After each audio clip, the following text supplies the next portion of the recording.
Doctor Sunil Karpe जी के सानिध्य में साईं बाबा की महिमा को आत्मसात कर आध्यात्मिक जीवन जीने की कला सीखें।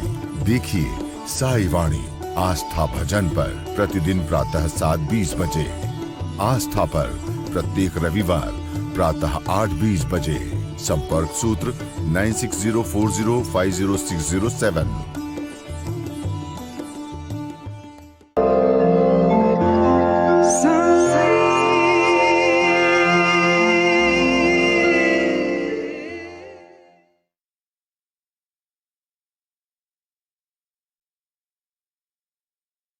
साईं तेरे चरणों में कोटि प्रणाम। साईं तेरे चरणों में कोटि प्रणाम। साईं तेरे चरणों में कोटि प्रणाम। साईं तेरे चरणों में कोटि प्रणाम। शरण में ले लो साईं प्रभो। शरण में ले लो साईं प्रभो। शरण में ले लो साईं प्रभो। शरण में ले लो साईं प्रभो। नमस्कार, साई वाणी में आप सबका स्वागत। मेरे प्रिय आत्मन और मेरे सभी साई के भक्त, मैं आप सबको प्रणाम करता हूँ और मैं सबका शुक्रगुजार हूँ कि आप मेरे को इतने सम्मान से, इतने श्रद्धा से और इतने विश्वास से सुनते हो। और आप सबकी जो राय मुझे आती है, इतने सारे फ़ोन आते हैं तो मुझे बड़ी खुशी होती है। लेकिन मैं जानना चाहता हूँ कि आप साई क्रिया और साई ध्यान इस श्रृंखला से जुड़ो, क्योंकि जब तक ये क्रांति नहीं होगी जीवन में बदलाव नहीं आएगा। मेरा महत प्रयास ये ही है कि आप लोग साई ध्यान करें, साई क्रिया करें और फिर अपने जीवन में जो बदलाव आएंगे वो एक सकारात्मक बदलाव होंगे।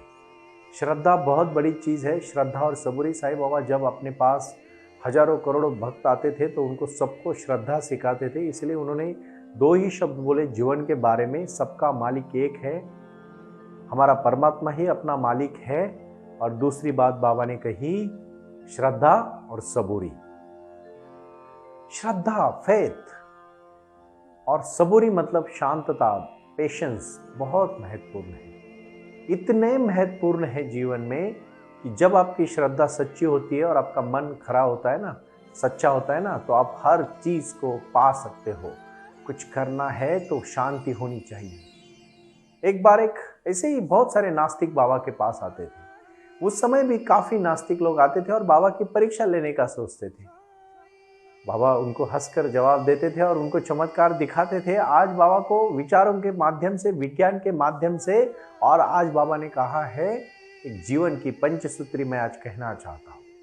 जो भी इंसान अपने जीवन में अपने विजन और मिशन के साथ चलेगा, विदाउट मिशन आपके जीवन में कुछ भी नहीं है। और उस मिशन को पाने के लिए जो विजन होता है, वो विजन होना बहुत जरूरी है। जिसके पास जीवन का लक्ष्य नहीं है, और जीवन का लक्ष्य यही होना चाहिए, सबसे पहले और महत्वपूर्ण लक्ष्य होना चाहिए, अपनी क्षमता को जानो, अपने सेहत को, अपने शरीर को मजबूत रखो, अपने मन को उतना ही साई ध्यान और साई क्रिया करके और प्रगल्भ बनाओ और मैच्योर्ड बनाओ।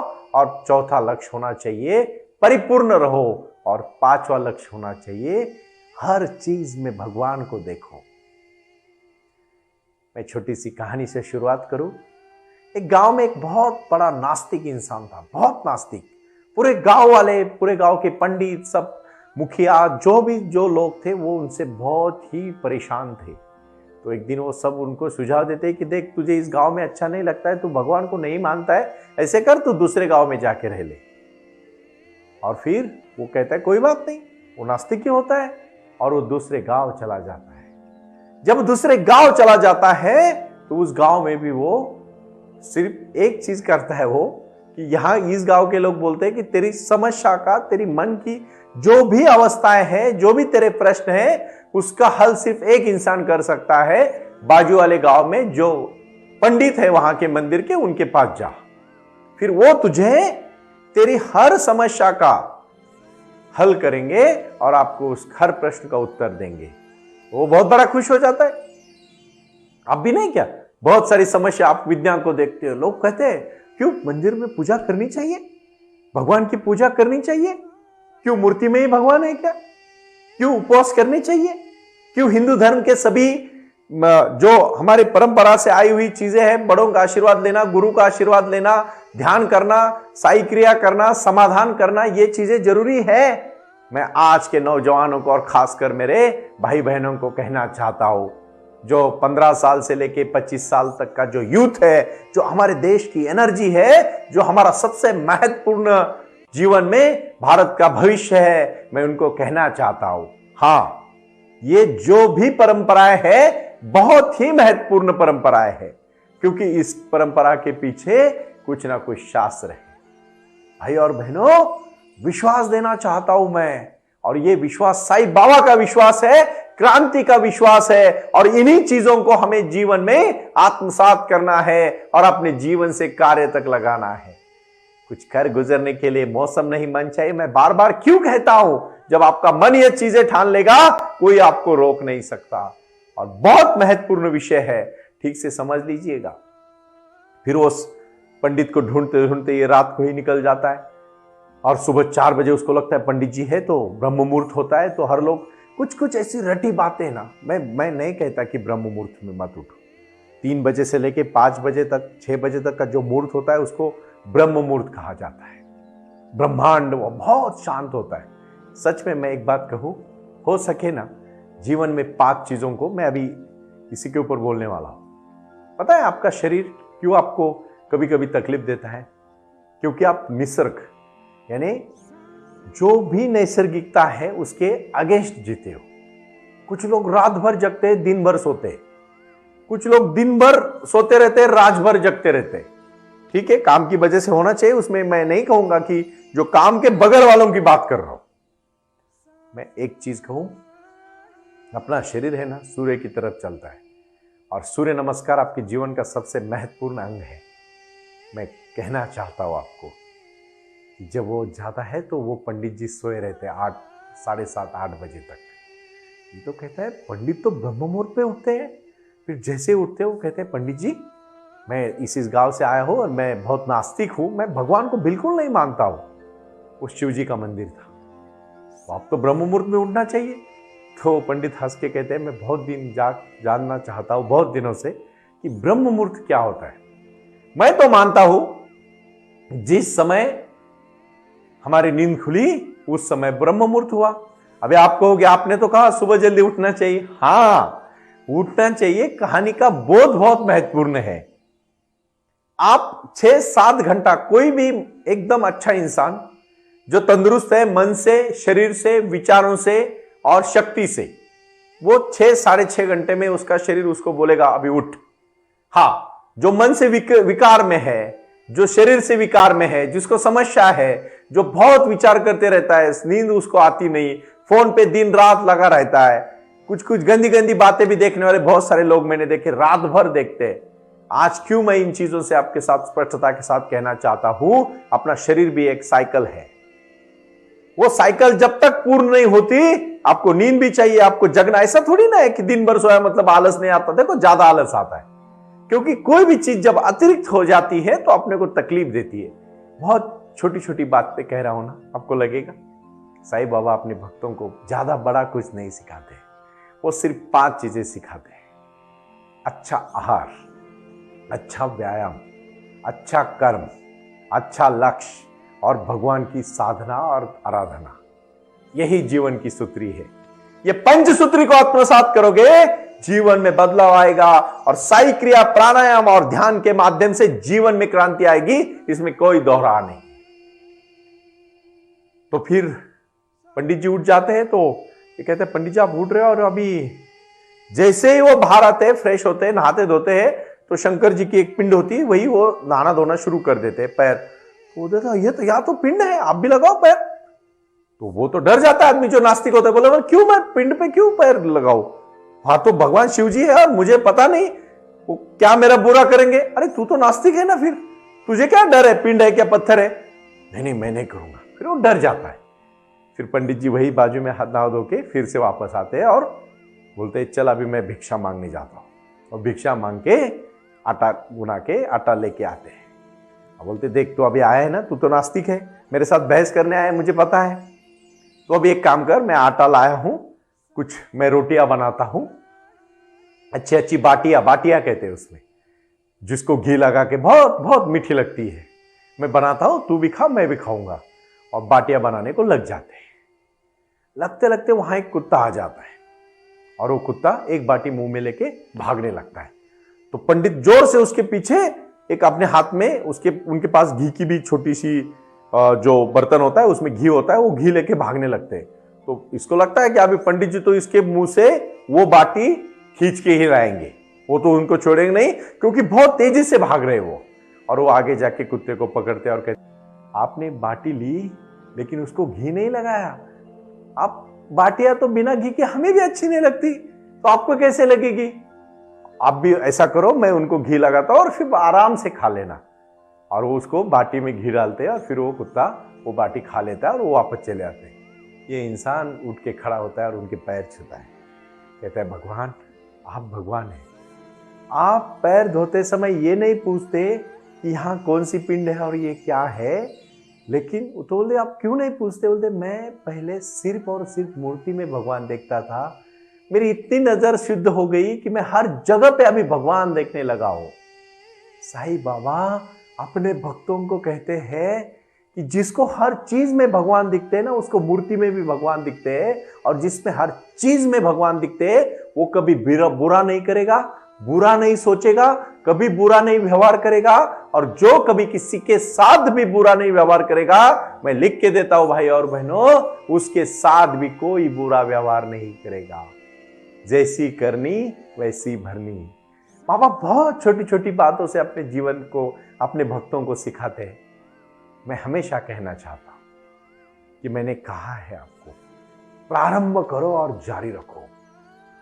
जीवन का लक्ष्य है प्रारंभ करो और जारी रखो, यही प्रारंभ आपको करना है। और अपने जीवन के अच्छे कार्य का प्रारंभ आज ही आपको करना है। आज ही आपको मेरे साथ अभी साई ध्यान करने से पहले साई क्रिया करनी है। और मैं मेरे शिक्षकों को भी अनुरोध करना चाहता हूं कि आप सब अभी साई क्रिया के प्रति पूरे भारत के मेरे सभी नौजवानों को, सभी मेरी ऊर्जा को, सभी शक्ति को आप सिखाएं। उनको वो ताकत दे, उनको वो शक्ति दे कि वो अपने जीवन में बदलाव लाना चाहते हैं। और इसलिए मैं कहना चाहता हूं, मैं आपसे निवेदन करना चाहता हूं कि उठो और अपनी जीवन की क्रांति करो। यही क्रांति आपके जीवन की क्रांति है, यही बदलाव आपको करना है। और ये बदलाव करने समय आपको ये कहानी से ये सीखना है। फिर वो उठ के उनके आशीर्वाद लेता है और कहता है कि जैसे आप हर चीज में भगवान देखते हो, आज से भी मैं हर चीज में भगवान देखूंगा। और आप इसलिए कुत्ते को भी जब रोटी खिलाते हो तो आप कहते हो कि उसको घी डालना चाहिए, मतलब आप हर चीज में इतनी प्रसन्नता के साथ है, मतलब भगवान है। अभी आप क्या सोच रहे हो कि मूर्ति पूजा करनी चाहिए या नहीं करनी चाहिए? अभी एक एक ज्वलंत प्रश्न के ऊपर मैं बोलने लगा हूं, जो मुझे हजारों करोड़ों लोगों से आते हैं, हर दिन प्रश्न आते हैं। आज मेरे भोपाल के एक मित्र हैं मिस्टर रामचरण रजोरिया साहब, उन्होंने मुझे प्रश्न पूछा है कि भगवान मूर्ति पूजा करनी चाहिए या नहीं करनी चाहिए। मैं कहता हूं अगर आपको मूर्ति में भगवान दिखते हैं तो जरूर करनी चाहिए, ध्यान में दिखते हो तो ध्यान करना चाहिए। और अगर किसी के अच्छे मित्र में या किसी आपके पवित्र ऐसे पहाड़ में भी, पेड़ में भी, जंगल में भी, यहाँ के मैं इतना कहना चाहता हूं कि किसी किताब में भी अगर कुछ दिखता है तो आपको वो चीज करनी चाहिए। कुछ कर गुजरने के लिए मौसम नहीं मन, मतलब क्या? यही तो महत्वपूर्ण है, यही तो जीवन की श्रृंखला है और यही तो जीवन की बात है। आज विश्वास क्यों रखना चाहिए खुद के ऊपर? इसलिए विश्वास रखना चाहिए कि यही क्षमताएं है कि जो भारत को बनाने का काम करेगी। हम सोचते हैं कि हमने तरक्की नहीं की, हमारा देश 1947 से आज तक इतनी तरक्की कर चुका है, आपकी तरक्की नहीं हुई मतलब सबकी नहीं हुई, ऐसा नहीं। हम हमेशा कंपटीशन करते हैं। मैं तो चाहूंगा आप खुद से कंपटीशन करना शुरू करो। जो मुझे नहीं आता है मैं सीखूंगा, आज मैं सीखूंगा, कल सीखूंगा, परसों सीखूंगा, और मैं सीखते सीखते एक दिन परिपूर्ण हो जाऊंगा। वो नास्तिक भी आस्तिक हो गया, क्योंकि हर जगह पे वो पंडित जी ने कहा कि मैं यहां थोड़ी, मैं हर जगह पे भगवान शिव की मूर्ति देखता हूं, उनकी पिंड देखता हूं, उनकी जान देखता हूं, उनकी तपस्या करता हूं, और इसलिए शक्ति और बल की आराधना करता हूं। न जानो पिछले जन्म में या अगले जन्म में वो भगवान की आत्मा हो जाए। इसका मतलब है इतनी सहृदयता होनी चाहिए। कम हो रही है सहृदयता। ये जो सहजता है, ये जो प्यार है, जो अपनापन है ना, कम होते आ रहा है। और मैं यही चाहता हूं कि आज आप मेरे साथ प्रारंभ करें और बैठ जाइए साई क्रिया के लिए। सबसे पहले एक शांति से करो कपालभाति। जो अंदर की ऊर्जा है उसको और बढ़ानी है, तो अपनी शक्ति को, अपनी ऊर्जा को, अपनी जो भी आप कपालभाति करोगे, पूरी निगेटिव एनर्जी को बाहर फेंको और इस विश्व की, इस ब्रह्मांड की ये अच्छी शक्ति को अंदर लाओ। उसके बाद फिर सेकंड बहुत महत्वपूर्ण है, वो है 1 नंबर भ्रामरी, तीसरा है भस्त्रिका, चौथा है, ये क्रम शायद उल्टा नीचे नहीं होना चाहिए, आप ठीक से समझो। सबसे पहले मैं आपको अभी 7 पॉइंट्स बता रहा हूं, यह है साई क्रिया के मंत्र। उस सबसे पहले आपको करना है, सबसे पहले, चाहे तो आप लिख सकते हो आराम से, कोई हड़बड़ी नहीं है। और मैं तो इतना ही कहना चाहता हूं कि यह बात को आप ठीक से समझो, क्योंकि मेरे शहर का, पुणे से लेके हर शहर में आज मेरे साई क्रिया के टीचर्स आ रहे हैं, आपको सिर्फ साई क्रिया और साई ध्यान सिखाने के लिए। लेकिन क्रम को ठीक से समझो। कपालभाति इसलिए कि अंदर की जो निगेटिव एनर्जी है, जो बासी हवा अंदर बैठी है, उसको बाहर फेंको और फ्रेश हवा को अंदर ले लो, इसलिए कपालभाति। दूसरी होगी सबसे महत्वपूर्ण भस्त्रिका, जो अंदर में पूरे फेफड़े भर लो। पेट में कोई भी ऑर्गन नहीं है, सब कुछ अपने चेस्ट में पूरी तरह से भर दो। इतना जोर से आवाज मैं इसलिए दिखा रहा हूं कि कैसे होता है, आवाज आने की जरूरत नहीं है, नहीं तो जोर जोर से आवाज करना मतलब थोड़ी ऐसे होता है। तीसरी और महत्वपूर्ण बात है, उसके बाद आप करोगे नाड़ी शोधन। ये 2 उंगलियां यहां, 1 2, और इसके बाद शांति से समझ लेना है। मैं जल्दबाजी में इसलिए कह रहा हूं क्योंकि समय की हमारे यहां कमियां हैं, इसलिए आपको ये बार बार 5-5 मिनट तक करना है। यह अभ्यास हर दिन बढ़ाना है, एक ही दिन में मत करो, हर दिन 1-1, 2-2, 3-3 मिनट से बढ़ाओ। प्रारंभ करो, जारी रखो। और इसके बाद आप शांति से भ्रामरी करने के बाद, उज्जयी प्राणायाम करने के बाद, प्रणव प्राणायाम करने के बाद इतना मन शांत होता है, इतनी शक्ति बढ़ती है, हमारे ऑर्गन को पूरी तरह से ऑक्सीजन मिल जाता है, प्राण वायु मिल जाता है, और हमारी शक्ति इतनी उत्स्फूर्तता के साथ बढ़ती है, हम रिलैक्स होने लगते हैं। कोई म्यूजिक की जरूरत नहीं है, सिर्फ सांस पे ध्यान, और सांस पे ध्यान देते देते ध्यान में उतरना।